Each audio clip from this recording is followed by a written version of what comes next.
Mr. Speaker. Take your seat, please. On which point of order are you rising? Yeah, I want to raise a point of order. Which point of order are you raising?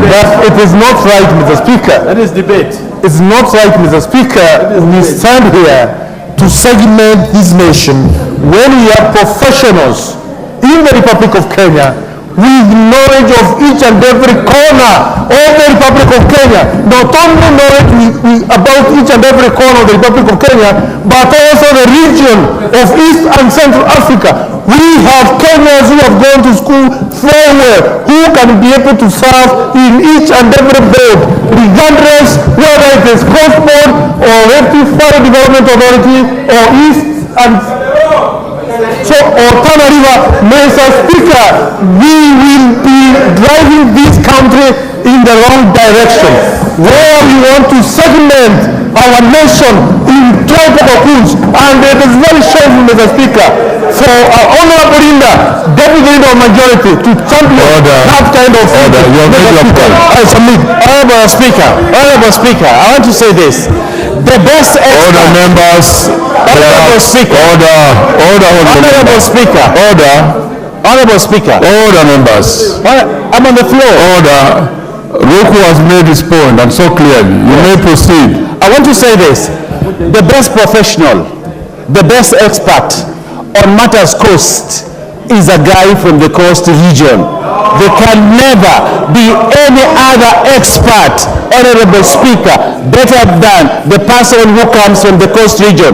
Mr. Speaker, I'll speak boldly, and I'll say this. This has been used for many years.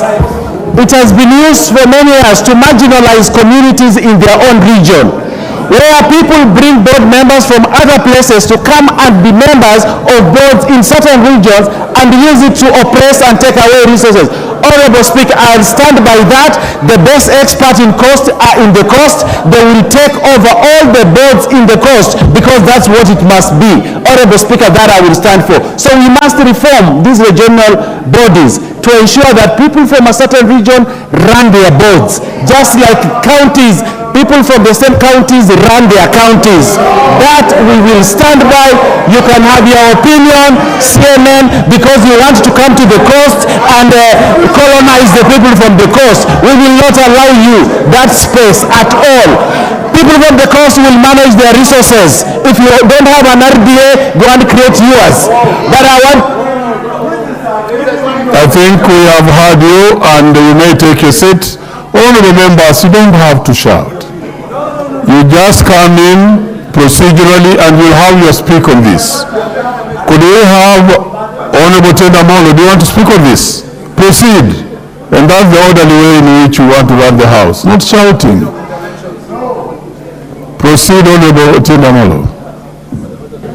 Thank you, Mr. Speaker. Mr. Speaker, I want to express support generally for the bill. The idea of the Regional Development Authority coming in one bill is generally a good idea. In fact, Mr. Speaker, the case has been made to consolidate many more bodies, some of which do things that are the same and they replicate each other. I think we need to rationalize the number of public bodies we have generally in this country. While doing it, Mr. Speaker, consolidation is a good thing, but one of the things we must look at is not to make these places preserves of political failures. Those who have failed in politics, then they are taken there not to help development, but as a brooding ground, as a holding ground, waiting for the next election cycle. So some of them, instead of focusing on regional development, they politic day in, day out. That is something we need to check on as we are reconstituting these boards. I support the idea of reducing the number of board members. Indeed, it doesn't even have to be the 9. It can even be reduced further, because experience has shown that the leaner the board, the less the opportunity for corruption and the more the efficient the board is. So that is something to consider. Mr. Speaker, As we are doing that, I hope that they will be able to resolve some outstanding issues. For example, and the consultation here is rather loud. Mr. Speaker, honorable member, the consultation here is rather loud, though valid. Please take your seat, honorable member. Thank you. Mr. Speaker, there are some of these regional bodies, regional development bodies that have been unable to resolve certain issues. And a case in point is the Lake Basin Development Authority with what's called the Lake Basin Development Mall that has now taken almost 20 years. Almost 20 years, and we are unable to resolve it because successive boards and managers are not interested in resolving it. They are only interested in seeing what other opportunities they can get. I really hope that as we are going this way, we will be able to resolve these outstanding matters. Mr. Speaker, two more things. There's one thing Honorable Baya has said which I am in agreement with, although he was confusing me, because he starts by saying he supports the bill. Then he says at the third reading, he's going to persuade the House to drop the idea of supporting the bill so that all these tasks can go to the counties. So he's probating and reprobating. The Honorable Owen Baya must decide where he stands, especially as the deputy leader of majority. You must consult and know which bill you are supporting, which one you are opposing, because you confuse us. We don't even know whether you are speaking as the deputy majority leader or the member for Kilifi. And you know, sometimes now we wonder what to do with you. But having said that, the idea of rationalizing the tasks and functions of these regional bodies vis-a-vis the functions of counties is a legitimate one. And that is something that must be focused on. However, the Honorable Owen Baya has always spoken to this thing of coast being run by coastarians. All these resources that these regional bodies are dealing with, they are not regional resources, they are national resources.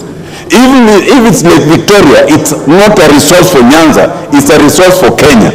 Even if it's the coast, it's a resource for Kenya. So let us not tribalize and, regionalize even things that can be national. What we must bear in mind is that these regional bodies are being funded by the taxpayer from the entire country. These regional bodies are supposed to do functions consistent with the Constitution, and the Constitution requires diversity and balancing. We must ensure there is diversity and balancing and merit, so that ultimately, if a man from Tarakaniti, like the Honorable Murugara, can be the best leader in Coast Development Authority, why not? If it is possible. If you, Owen Baya, turns out to be the best MD that Lake Victoria can ever have, why not? Provided you do what it fits. We cannot be amending the laws to make our situation and ethnicization worse when we should be endeavoring to be one nation state. Now, Mr. Speaker, I support the bill. I denounce this Owen Baya regionalization agenda, and I suggest that we pass the bill as it is. Thank you, Mr. Speaker. Thank you. Honorable members in the Speaker's Gallery, order Honorable Baya.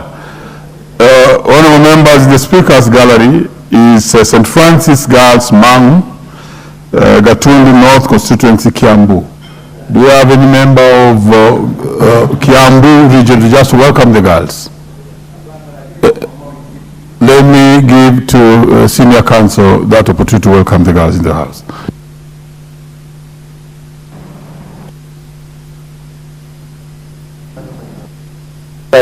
Thank you very much, Honorable Speaker. Allow me kindly to welcome the St. Francis Mangu girls to the National Assembly. It's a school I remember very well. When I did my O-levels at Mangu High School, we used to visit St. Francis girls at Mangu. Therefore, I remember their school with nostalgia because it was part of the development as we grew up. St. Francis girls, this is the house of the National Assembly. I know you're studying very hard as usual, and sooner or later you will actually be coming here to represent the various constituencies where you come from. So do your exams well, study well, and you're going to be great ladies in this country. Welcome to the National Assembly. Very well. The Honorable Letapila, MP Samburu, proceed.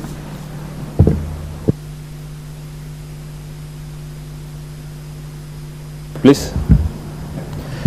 Thank you, Mr. Speaker. I rise to support the bill on regional authorities. I am a member of the committee, and I would like to say from the onset that, in my opinion, the regional authorities have been an answer of sorts, especially to marginalized constituencies and parts of this country, which were victims of the section of paper number 10, which legitimately marginalized part of this country, and which deemed part of this country to be less productive and therefore undeserving of state support in terms of development. RDS have also been able to provide strategic interventions in terms of mega projects of national value, like mega dams, that have greatly helped this country in terms of food security through irrigation, among other measures. Regional authorities have been a great complement to devolution, especially from the national level, and should be viewed as such. This bill seeks to consolidate all RDS under one legislation, because individual RDS have been having their bills, their acts, and every RDA, in essence, has been having uneven board membership, and this bill is seeking to drop them from 12 to 9 members. This bill also seeks to align the RDS with the 2010 Constitution, and I support the sentiment from Honorable Otiende Amolo on the constitution of the membership of these boards. I believe that the Constitution of Kenya gives every Kenyan an equal opportunity to serve in this country,